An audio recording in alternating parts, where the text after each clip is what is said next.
বাংলাদেশে নিযুক্ত দেশটির রাষ্ট্রদূত আর্ল রবার্ট মিলার। সকালে যশোরের গদখালির ফুল চাষ এলাকা পরিদর্শন শেষে তিনি একথা বলেন। বাংলাদেশে ফুলের উৎপাদন বাড়াতে চাষিদের বিদেশে উন্নত প্রশিক্ষণের ব্যবস্থাও করবে যুক্তরাষ্ট্র। পরম সৌন্দর্যের প্রতীক ফুল। এই ফুল বাণিজ্যিকভাবেও চাষ করা সম্ভব। যশোরে এই ধারণাটি শুরু হয় 1983 সালে।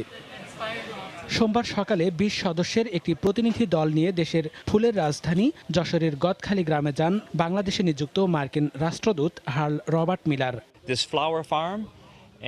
বাংলাদেশের সম্ভাবনাময় ফুলের বাজার $150 মিলিয়ন সম্প্রসারণে মার্কিন যুক্তরাষ্ট্র কাজ করতে চায়।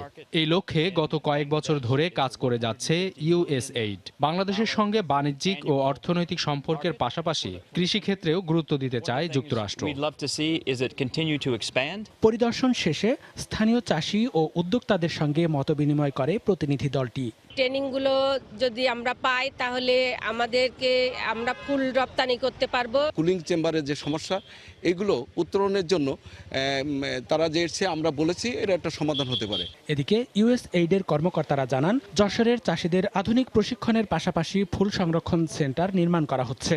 বাংলাদেশের প্রথম অত্যাধুনিক ফ্লাওয়ার সেন্টার, যেটা হবে একটা স্বয়ংসম্পূর্ণ সেন্টার, যেখানে চাষিদের প্রতিদিনের ফুল ওখানে যাবে, ওখানে গ্রেডিং সর্টিং হবে, প্যাকেজিং হবে, তারপরে ট্রেডাররা এখানে আসবেন, নিলাম হবে, এখান থেকে কিনে নিয়ে যাওয়া হবে। যশোরের পানিসারা ইউনিয়নে 6000 কৃষক বাণিজ্যিকভাবে রজনীগন্ধা ও গোলাপ সহ 11 ধরনের ফুলের চাষ করছেন।